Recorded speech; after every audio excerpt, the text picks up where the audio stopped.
예수님께서 요한에게 세례를 받으실 때에 성령이 비둘기처럼 임했다고 말을 합니다. 아마 이거는 영적으로 보았겠지요. 세례 요한이. 사실 예수님은 세례 요한에게 세례를 받을 필요가 없으신 분이에요. 왜냐하면 요한이 베풀었던 세례는 죄를 회개하는 세례입니다. 예수님은 죄가 없으신 분이거든요. 그러니까 세례 요한이 베푸는 세례를 받을 이유가 없습니다. 그러면 왜 예수님께서 굳이 세례 요한에게 가서 세례를 받았을까? 그 의미는 죄 없으신 예수님이 죄인처럼 되셨다. 죄인처럼 되어서 십자가에서 우리들을 위해서 돌아가신다라고 하는 그 사건을 이 세례 사건을 통해서 미리 보여줍니다. 성령이 비둘기처럼 예수님의 머리 위에 임하신 것을 본 것은 세례 요한입니다. 세례 요한은 그 전에 성령이 임하는 것, 자기가 많은 세례를 베풀었지만 성령이 임하는 것을 보지 못합니다. 그리고 바로 이것을 보고 거꾸로 세례 요한이 예수님을 증거합니다. 이분은 하나님의 아들이다. 너는 당신의 신들매도 매지 못하는 사람이다. 정확하게 말하면 예수님이 세례 요한에게 가서 세례받은 것이 아닙니다. 물세례를 통해서 예수님은 성령으로 세례를 받습니다. 이 굉장히 중요한 내용을 담고 있지요. 그래서 우리 누가복음에 보면 예수님께서 요한에게 가서 세례를 받았을 때 요한에게 세례를 받지 않았다 말합니다. 성령의 세례가 예수님에게 임했다. 그렇게 말합니다. 그리고 하나님이 나의 사랑하는 아들이라고 말씀합니다. 우리가 교회에서 세례를 받는 이유도 이 성령 세례를 받기 때문입니다. 이 성령 세례를 통해서 우리는 똑같이 너는 내가 사랑하는 하나님의 자녀다라고 영접을 받게 됩니다. 그래서 요한은 그런 말을 합니다. 나는 물로 세례를 베풀지만 예수님은 성령과 불로 세례를 준다. 그래서 오늘 우리 사도 바울 선생님도 아주 중요한 말씀을 하죠. 세례 재확인식 할 때 우리가 같이 읽었던 본문입니다만은 주님도 한 분이고 믿음도 하나고 세례도 하나다.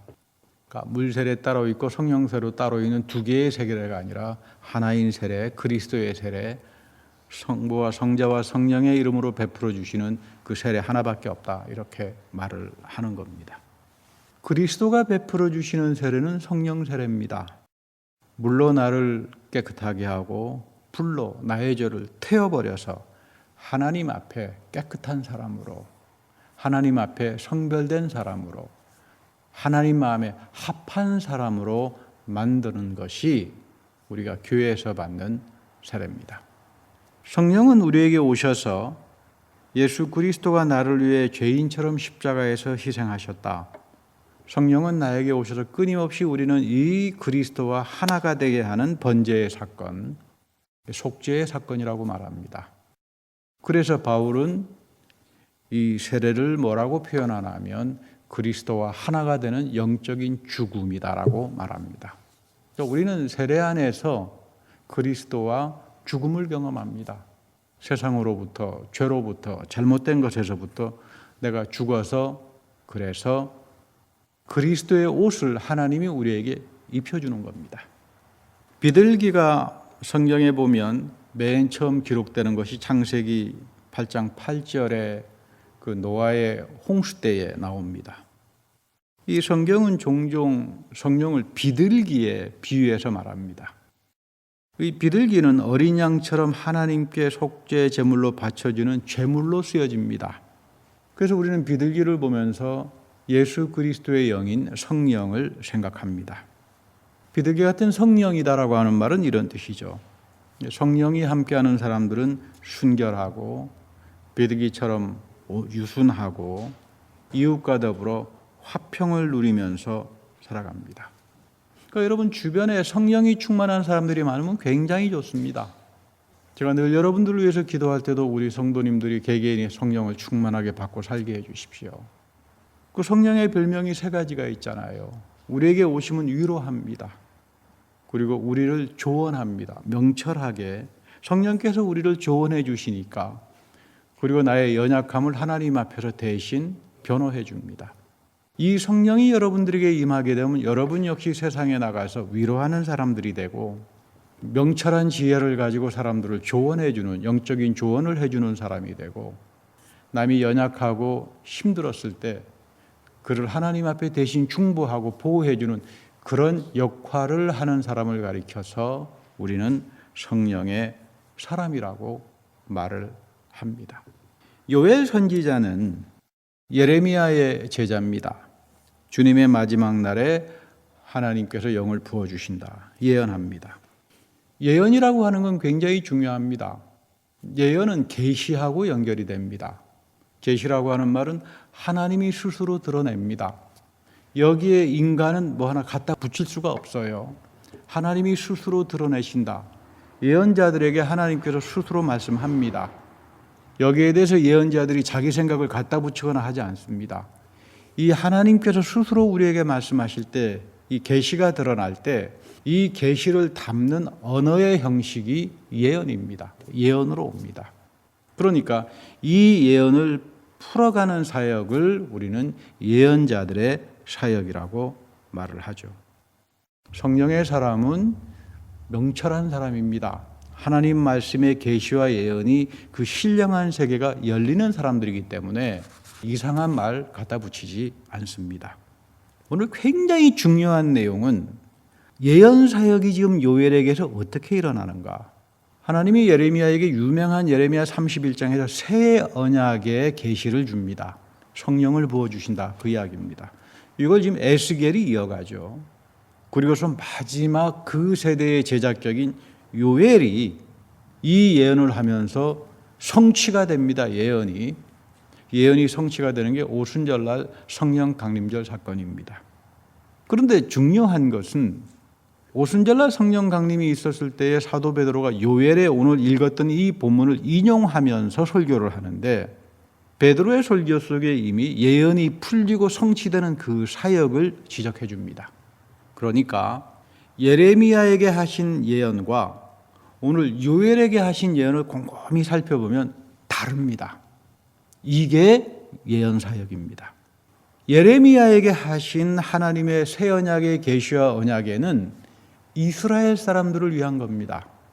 이방인들은 여기에 포함되지 않습니다. 오로지 이스라엘 사람들에게만 주어지는 성령의 임재인데, 요엘의 예언 사역 속에는 예레미야 약속을 직통계시로 받는 것이 아니라 성령을 통해서 그 깊이와 의미가 확대됩니다. 이게 성경이 말하는 예언 사역입니다. 하나님이 주시는 계시와 예언이 요엘의 삶의 자리 속에서 성령이 마지막 때 메시아가 오실 때에 이스라엘에게만 부여주는 것이 아니라 온 인류, 이방인들을 포함한 온 인류에게 성령이 내리면서 교회가 시작된다라고 하는 것을 요엘은 자기의 삶 속에서, 예레미야는 전혀 보지 못했던 예언입니다. 예레미야의 예언을 이어가지만 동시에 그 속에서 새롭게 역사하는 하나님의 신령한 세계를 보았던 것이 요엘입니다. 이런 면에서 우리가 예언 사역은 굉장히 중요합니다. 우리가 하나님 말씀을 읽는 것도 이 예언 사역 때문에 그렇습니다. 우리가 성경 공부에 참석하면서 땀을 흘리면서 성경을 배우는 이유도 이 예언이 나에게 구체적으로 이어지고 열릴 때 우리 모두는 형통한 복의 사람, 형통의 사람이 되기 때문입니다. 오늘 요엘은 아들, 딸들은 예언할 거다 이렇게 말합니다. 예언 사역이라고 하는 것은 말씀 안에서 약속된 하나님의 계시, 이것을 이어가는데, 우리가 성경을 읽고 기도하면서 끊임없이 성령을 간구하는 이유도 주님 나에게 오셔서 성령을 부어주셔서 우둔한 나를 깨우쳐서 영적으로 분별하게 해서 이 말씀의 예언들을 내 삶에서 이어가게 하여 주십시오. 이 기도를 우리가 항상 해야 합니다. 여기에 성령의 세례가 주어집니다. 성령 세례라고 하는 말은, 성경을 읽어보면 성령 세례는 굉장히 포괄적입니다. 믿음도 여러분 깊어지기 시작하면 굉장히 깊고 포괄적이라고 하는 걸 알게 됩니다. 그래서 우리 사도 바울 선생님도 믿음에는 단계가 있다. 단계에 맞춰서 해라. 그런 말을 합니다. 왜냐하면 믿음을 시작하신 분이 예수님이고 믿음을 완성시키는 분도 예수님입니다. 우리 히브리서 12장에 보면 아주 유명한 말씀이 나오잖아요. 예수 그리스도는 믿음의 창시자요 완성하시는 분이다. 우리하고는 전혀 다릅니다. 나는 내가 믿음을 시작한 줄 알았습니다. 천만에요.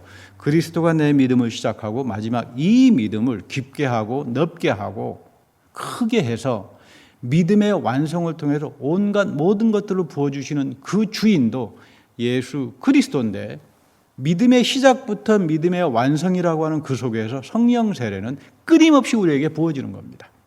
그래서 우리는 교회에서 받는 세례를 성령 세례라고 말을 합니다. 물론 성령 세례는 시작이겠죠. 우리는 교회에서 성령 세례를 받는데 믿음의 시작을 할 겁니다. 이 세례가 뭡니까? 예수께서 나와 더불어 죽고 내가 이제는 그리스도의 옷을 입고 하나님의 백성으로 살아가는 시작을 말합니다. 이미 세례를 통해서 예수 그리스도가 우리들의 믿음을 시작합니다. 그리고 성만찬을 통해서, 그리고 기름 부음의 성배를 통해서 여러분들을 믿음의 완성이라고 하는 길로 끊임없이 이끌어 가시는 분도 살아계신 예수 그리스도입니다. 어떻게? 말씀과 예배와 기도와 성령을 통해서 우리들을 완성시켜 나갑니다. 노인들은 꿈을 꿉니다. 성령을 받게 되면. 이 말은 지혜로운 자가 된다는 말입니다. 꿈의 세계를 통해서 하나님의 신령한 세계를 알기 시작합니다. 성경의 가장 대표적인 지혜의 사람은 요셉입니다. 그는 꿈의 사람이었고 꿈을 통해서 하나님의 뜻을 깨달았고 또 감옥에서 만났던 바로왕의 시종장의 꿈을 해석해줘서 마지막 바로의 꿈을 해석해 줍니다. 이러한 성령의 은사를 통해서 요셉은 애굽의 총리가 되는 형통하는 삶의 대표가 됩니다. 요셉은 명철했고 슬기스러운 사람이었습니다.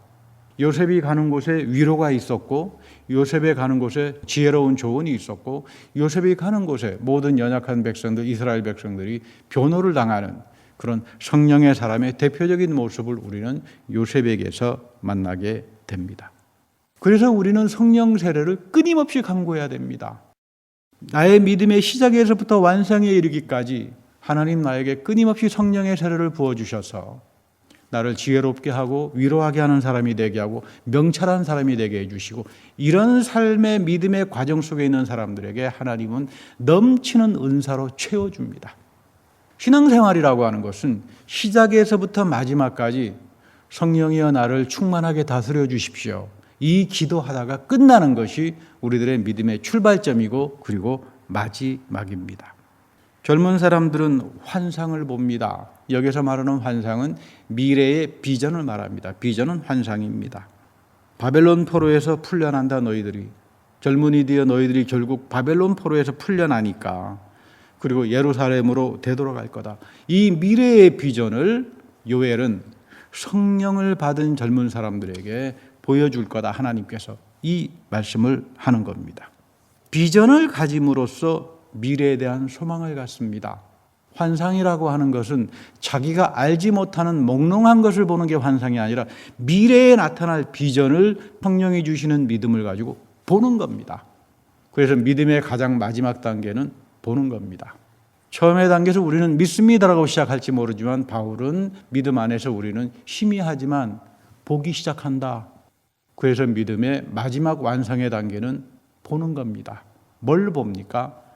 장차 미래에 되어질 일을 보고 그것을 오늘 내 삶 속에서 이어가는 걸 말합니다. 그래서 유명한 히브리서의 믿음에 대한 정의가 믿음은 바라는 것들의 실상이라고 하는 말, 이것이 환상입니다.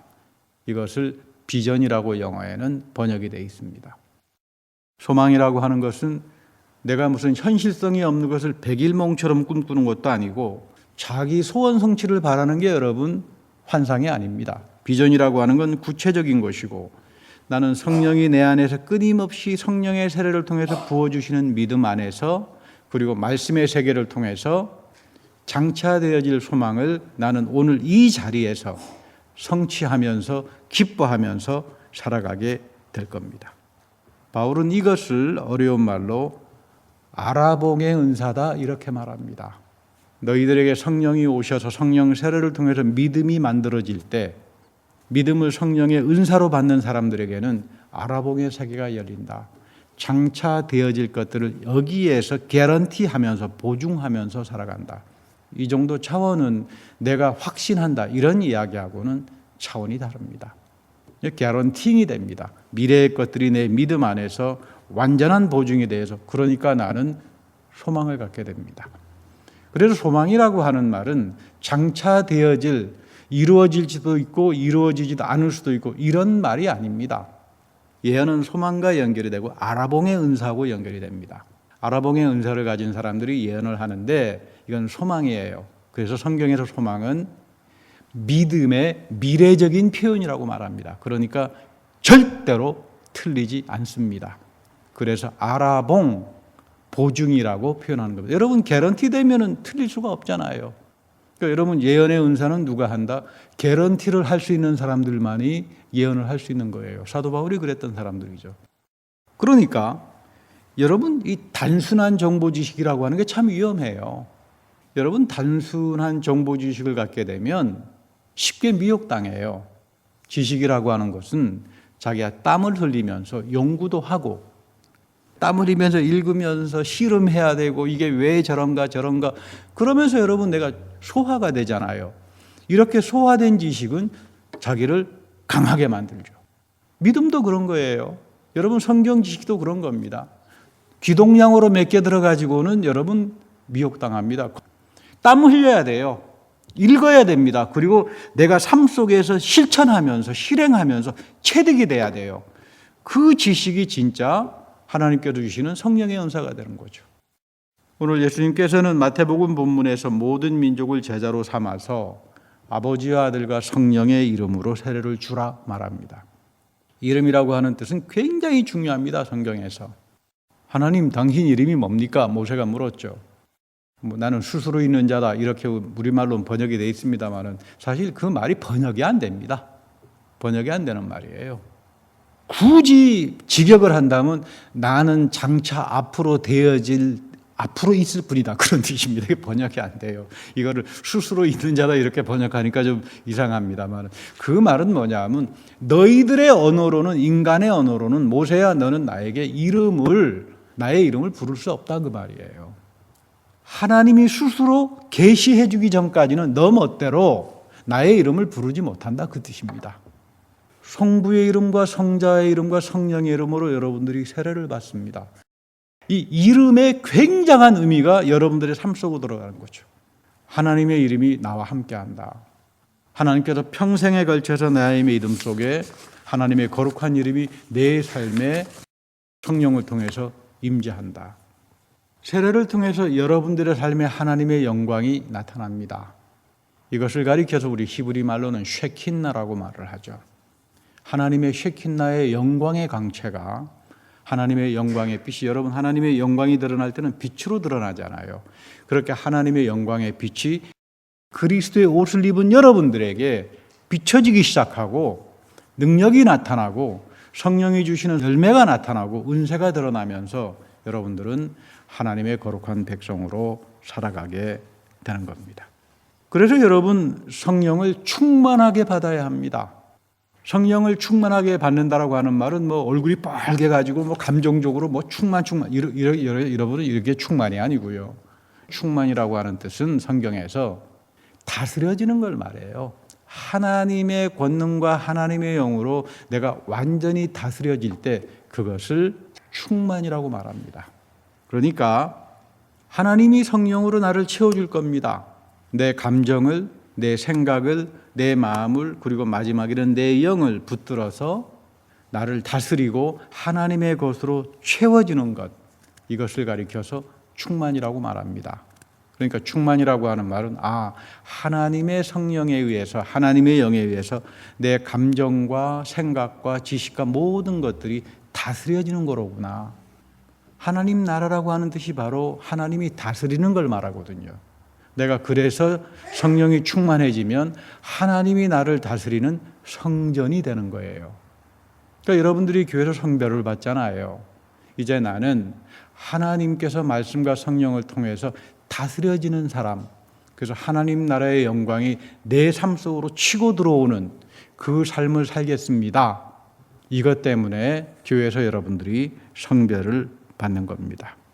우리가 에스겔서에 보면 성전 안에 물이 채워지는 게 나옵니다. 문지방에서 물이 솟아나오고요.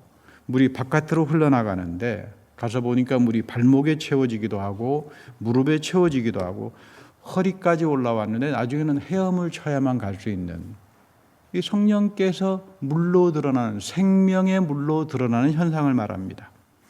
이 생명의 물이 들어가는 곳에 살아납니다. 죽은 것들이 살아나기 시작합니다. 사해로 들어가면 죽어버렸던 사해 물이 생명의 물인 성령을 통해서 살아납니다. 그렇기 때문에 충만함이라고 하는 것은 완전히 나의 생각들이 버려지고 우리가 세례 속에서 영적인 죽음을 경험했듯이 성령 세례 또한 이어지는 끊임없는 성령의 세례를 통해서 하나님께서 우리를 완전히 하나님 것으로 다스려 갑니다. 우리는 성령 세례를 교회에서 시작하지만 믿음의 완성에 이르기까지 하나님은 나를 다스리고 충만하게 하여서 하나님 것으로 완전히 채워주는데 이것을 가리켜서 우리는 성령 세례라고 말합니다. 여기에서부터 여러분들에게 생각하지 못하는 놀라운 은사들이 임재합니다. 하나님 이 선물 주십시오 해가지고 받으면 그건 선물이 아니죠. 여러분 그렇지 않습니까? 목사님 이거 나에게 주세요 그래서 받으면 그건 선물입니까? 선물이라고 하는 건 내가 원하지도 않는데 하나님께 내가 강구하지도 않았는데 그냥 하나님이 봐서 주시는 게 선물이에요. 그렇잖아요. 여러분 성령은 하나님이 필요한 사람에게 채워주고 주시는 거예요. 예언도 그런 겁니다. 치유도 그런 겁니다. 그렇잖아요. 내가 강구하지 못하고 내가 생각하지 못한 것 이상으로 넘치게 채워주시는 하나님의 선물이 있죠. 하나님의 선물은 충만함이에요. 우리가 상상하지 못하는 넘치는 충만함이 하나님께서 우리에게 필요한 사람들에게 방언의 은사를 주기도 할 것이고 예언의 은사를 주기도 할 것이고 치유의 은사를 주기도 할 것이고 그렇게 해서 믿음을 완성시켜 나갑니다. 바울은 고린도전서 2장 12절에서 이런 말씀을 합니다. 하나님의 생각과 뜻을 아시는 분은 성령이다. 이 굉장한 말이죠. 여기서 바울은 내가 기도하다가 어느 순간 하나님의 생각, 뜻을 알았다 이렇게 말 안 합니다. 진짜 하나님의 음성을 듣고 싶은가? 하나님의 생각과 뜻을 아시는 분은 누구라고요? 내가 아닙니다. 성령 한 분밖에 없어요. 하나님의 깊은 곳까지 하나님의 깊은 경륜을 살피세요. 성령께서. 근데 이 성령이 오실 때는 하나님으로부터 오는 성령을 누가 줍니까? 우리에게 직통으로 절대 안 옵니다. 누가 보낸다? 아버지 하나님으로부터 오는 성령을 누가 보낸다? 예수 그리스도가 보내요.